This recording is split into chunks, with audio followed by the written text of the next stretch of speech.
I need to tell you about one of my favorite video games from the past decade, and why its world is one of my favorites. But in order to do so, we need to first talk about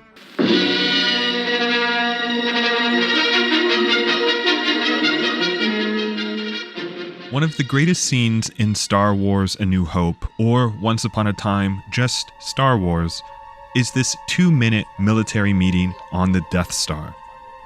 Through its tight pacing and almost understated acting led by Peter Cushing, we, the audience, are introduced to many ideas. The infighting among the Empire's military leadership, the significance of the rebellion, the brutal power of Darth Vader, and Tarkin's plan to destroy the Rebel base. There are little tidbits, too, though. We learn about the collapse and the transformation of the Senate. The Emperor is first mentioned here. The Old Republic is no more. We see also how Darth Vader is equal to General Tarkin, and the role of fear in the Empire and its significance, seeding fear's thematic quality in movies yet to come. But perhaps the best line in the exchange is this. Don't try to frighten us with your sorcerer's ways, Lord Vader. Your sad devotion to that ancient religion has not helped you conjure up the stolen data tapes, or given you clairvoyance enough to find the rebels' hidden fort. Nearly 50 years later, this line doesn't seem particularly significant, yet it harkens back to a time in Star Wars that is radically different than today. Because if you go back to the movie theaters of the late 1970s when Star Wars raged and raged, we didn't know a lot about the world of Star Wars. And so this little line, your sad devotion to that ancient religion, is one example of Star Wars, the original Star Wars, being lyrical in its world building and storytelling. We don't know what this Admiral guy is really talking about, but it's clear he's dismissive of Vader's ideas of the Force. It's clear that the Force is a religion and religious as much as it is a supernatural power. How is it structured? What are its beliefs? We can infer that it has to do with the dark side of the Force, but we don't know much more than that. It's a relic of the past, not unlike the now relic of the Republic. When overlaid with Obi-Wan's retelling to Luke of the Clone Wars and other things, we can't help but get this ancient mystical quality to the Force. And we also know to Vader, it's a direct opposition to the technology of the Death Star. All of this is inference and emotion and the audience thinking, reflecting, and second-guessing. We don't really know a lot about the world except this line. This scene creates a canvas for our imagination rather than giving us a blueprint for how and what to think. Nowadays, lines like these are transformed into TV shows of their own that have to explain every detail to us. There will be no stone left unturned, no line of expository dialogue left vague and unexplained, no idea that is just left dangling out there in a scene in our imagination. Everything requires explanation, reasoning, logic, a TV show, a cameo, a fan service, or a aha, I know that Leo meme moment.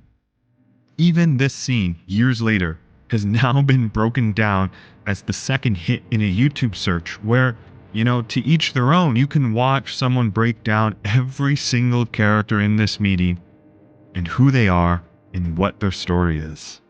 But this line, don't try to frighten us with your sorcerous ways, Lord Vader, your sad devotion to that ancient religion. It speaks to a boldness in a team of creators to do something brave by today's standards. Create a world not desperate to explain itself. An avid fan once wrote to Tolkien in 1972 asking about the fate of the Entwives. The first words that Tolkien wrote back were, "I do not know." The letter, of course, isn't entirely that. He goes on to explain that he hasn't written in any great detail of the Fourth Age of Middle-earth, that age that was brought about by the destruction of the One Ring and the crowning of Aragorn. Tolkien writes with a level of skepticism and uncertainty, as if he himself does not know what happened to the Entwives and if there will ever be a reunion. And he uses the Lord of the Rings and other elements of his legendarium to piece together some kind of answer for this curious bit of fan mail. Thanks now to the letters of J.R.R. Tolkien revised and expanded edition, which came out in January of this year, we get the inner workings and thoughts and publications of Tolkien's great works. But we also see how he addresses other elements of his world and storytelling through the same lens and process as that letter about the Entwives. In 1958, a reader writes to Tolkien asking what are the colors of the two wizards named but not mentioned in Lord of the Rings. At the time, he simply writes back, "I have not named the colors because I do not know them." It's only later after his death did the wizards Alatar and Palando become adorned in their sea blue robes and become the then blue wizards. Similarly, in 1965, a concerned reader asks what was the outcome for Shadowfax. Did they also get to join Gandalf in the West? Tolkien writes, "I think Shadowfax certainly went with Gandalf across the sea, though this is not stated." But he then adds what I think are some of his most important words as it comes to being an author, an artist, a storyteller, and a legendary world builder. Tolkien writes, "I feel it is better not to state everything, and indeed it is more realistic since, and chronicles and accounts of real history, many facts that some inquirer would like to know or are omitted, and the truth has to be discovered or guessed from such evidence as there is." So this perhaps is the diametrical opposite of the inheritors of Tolkien's world, as we can now look forward to seeing a portrayal of Tom Bombadil in Rune, or a feature film that's extrapolated from a single line of Gandalf's dialogue to which we already know the ending. We now look to find the answers and the clues in the fan service for everything in Middle-earth. I can't help but look back to Tolkien's letters and how he was so confident in just saying, "I do not know." The mystery of Middle-earth is that we know its geography, but not really every detail that is within the world, or even what is beyond the corners of the map. We know of poems and dates, and bits of lore, the names of things and places and of kings, but all of it still is in service to tell the story of the Fellowship. Tolkien approaches world building the same way Lucas did in 1977. He created a world not desperate to explain itself. I want to tell you about a video game world not desperate to explain itself. Seemingly every fork in the wooded trails brings about another small curiosity that evokes the same sense of imagination found in Middle-earth or the galaxy far, far away. The Yondering Lands of Wildermyth is a world brimming with magic, not magic systems, with ruins and incomplete histories, with theories, not answers, and with secrets that are kept as such.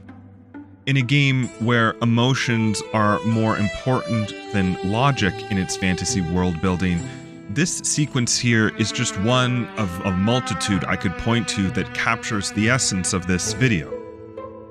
In Chapter 2 of the Aluna and the Mothman campaign, there was one randomly procedurally generated event where you have to set up camp in a forest after a long day of adventuring. The scene opens with these mysterious fireflies unsettling one member of your party, unsettling them so much that they question why everyone else is seemingly okay with these strange hovering insects. The rest of your merry band, or in my case, the Knights of the Green Oak Grove, goes to sleep. But your single unsettled adventurer stays awake. And they're met by this entity. I can only guess it's some kind of spirit of the woods, but uncharacteristic to the typical tropes of woodland elementals, the creature here cares about law. And this law is about an exchange. To sleep in its woods is to receive its mark. In the morning, one of my adventurers now has this cool green sylvan tattoo, this greenish brand. For now, that's the entirety of the story. But at the end of the chapter, I got this short sequence of how those mysterious fireflies are found in the garden of the home of my marked knight. You're not really told what to think and what to feel. After 2 panels, the story is gone. But it sticks with me. I frankly love these little stories, and Wildermyth is a game filled with them. This whimsical, sensual storytelling of small wonders is endlessly captivating, and to me, is a foundational feeling of why I love fantasy role-playing games. Or maybe all games with small windows into a bigger world. I could point to other phrases and moments that are treated with both gravitas and a fleetingness. One character offhandedly mentioning the fall, with a sense of it being some great tragedy, but what was it exactly? I can't look to a codex, or a lore book, or an item description, or an audio log. Or similarly, how a character discusses the legend sea as some kind of actual place, but it's also a dream? Is it a different realm? It's an ocean that has waves, but it's not water? There's also warlocks that become shadows, dead gods that slumber in statues. There's farmers who leave candles on their windowsill to mark safe haven, and there's would-be adventurers who ask about salaries and commission rates of being an adventurer. Wildermyth's charm is in its whimsical writing, but also its intent.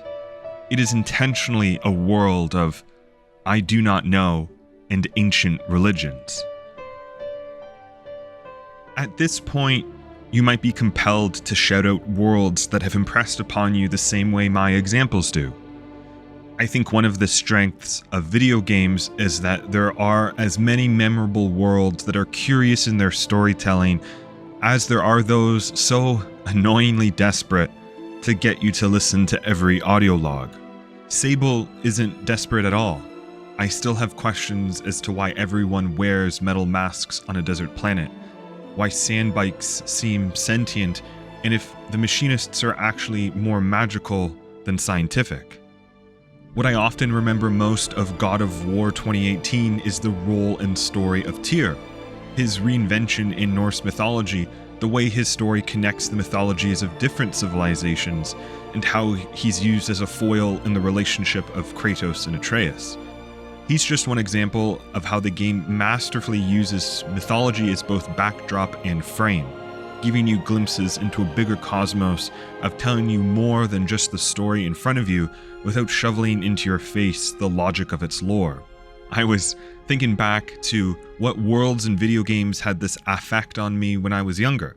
You might mistake modern Assassin's Creed games as ones dripping with every essence that is in opposition to this video, but let me tell you, Assassin's Creed 1 and 2 had all of my friends and I enthralled. The cryptic messages written in blood, the retelling of the Garden of Eden, the historical conspiracies stretching centuries. These original games in the series were filled and brimming with sci-fi mysteries that kept you wondering because the cards were kept close to the dealer's chest. From Software's games all cast long shadows over this idea of storytelling. Elden Ring is the latest example. The story of the lands between sticks with me because of its great indifference to you, the reader, the gamer, the player. Its post-apocalyptic or antediluvian setting is rife with both big metaphysical questions and seemingly innocuous ones. I wonder about what Limgrave looked like before the War of the Shattering, and at the same time, who taught the merchants music? Like, did they teach each other, or go to a school, or... While I build up my Celtic genealogical tree to understand the War of Succession of America's family my poor, foul, tarnished finds himself in, there are humanizing moments scattered throughout the world. From the NPCs like Alexander, to herds of goats, to the almost peacefulness of ruins. But Elden Ring has a problem. If its text is biblical, we've begun to dissect it like theologians at an ecumenical council. The culture surrounding Elden Ring's world inches closer to where we seek to unearth every secret, like the reader writing to Tolkien about the Entwives. I'm only glad Elden Ring's maker will never seek to create a canon, even though we're complicit in creating one of our own. But still, I shy away from this, in this idea of wanting to understand more and more and more. I look back instead to games like Road Warden, with its were-elks and druids and necromancers and its townsfolk reluctant and sparse to give you more information. Or to the Banner Saga trilogy, that takes you along a journey of perpetual twilight where you're constantly left wondering of the world's mysteries. But you might be ready to type comments now about Outer Wilds or Obra Dinn, games that I think encapsulate a lot of the feeling here, but I want to distinguish what I'm talking about from those games, because I think they're a little bit different. While those worlds most certainly aren't desperate to explain themselves, the point of playing those games is to find the explanation.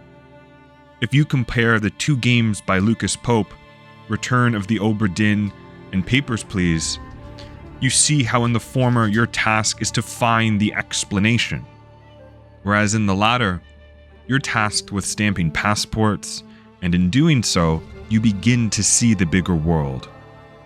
But you don't have to learn about the war with Kolechia if you don't want to. Just like you don't have to enter Caelid and give General Radahn one last good fight. These worlds are not desperate to explain themselves. All of this to say, game worlds are at their best when they give you an incomplete picture or map, when they dare to show restraint, or are confident in creating opportunities for you to imagine instead of telling you justifications and plausible causation. The ones that leave me with the sense that the world is vast, unknowable, filled with secrets, where each new playthrough might unearth a new idea or an answer to one of my lingering questions. These are the game worlds that stick with me long after I've put down the controller or let the credits roll. Because what is fantasy without mystery? I look for this kind of storytelling, world building, and narrative across all mediums. Take me back to my ancient religions and sorcerers' ways, where stories were windows into worlds. From original Star Wars to Tolkien's Middle-earth, to Wildermyth to Elden Ring, to indie games big and small, daring to be a little bolder in their storytelling. I'm hoping there continues to be a place for worlds not desperate to explain themselves. And Wildermyth in particular continues to stick with me. I have to confess, in an Oscar Wilde fashion of me, the titular anaphora, this repeating phrase I've used throughout, is not something of my own creation. The devs of Wildermyth, who have now sadly gone into hibernation as they've released their latest DLC and decide to release no more, they held a Q&A over a year ago, where their lead writer answered this question that is the origin story of this video, and continues to fuel a lot of my thinking ever since. Wildermyth has a very unique writing style. How did you come up with the idea for it, and do you still like this style today? It's been a long journey. Hyphens are for cowards. Hyphens are for cowards. We need to make that We shirt. need that t-shirt, Yeah, I think the style is like, it's not something that you come up with an idea for, but it like kind of grew organically through a lot of trial and error, I think, like a lot of casting about. I think where we've ended up together is largely informed by like Annie's art and the pains and pleasures of speaking through the mouths of like procedurally generated characters. There's a lot of restriction that puts on us, but I think it's also a product of adaptation to the comic format we landed on. I will say that like I did always have the intention of approaching fantasy as magical realism, so I wanted to reveal the world very like sensuously and rely more on its like lyricism than its logic to make sense.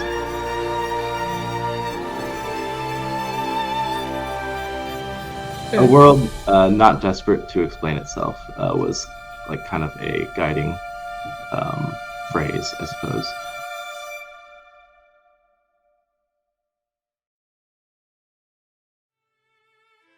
Hey everyone, thanks for watching.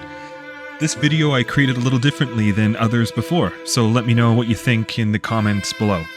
And I've inevitably forgotten or left out a game world that has this sense of wonder and mystery, so please do share. I hope you're all continuing to explore new worlds, go on new quests, hint hint, and I'll see you all on the next one.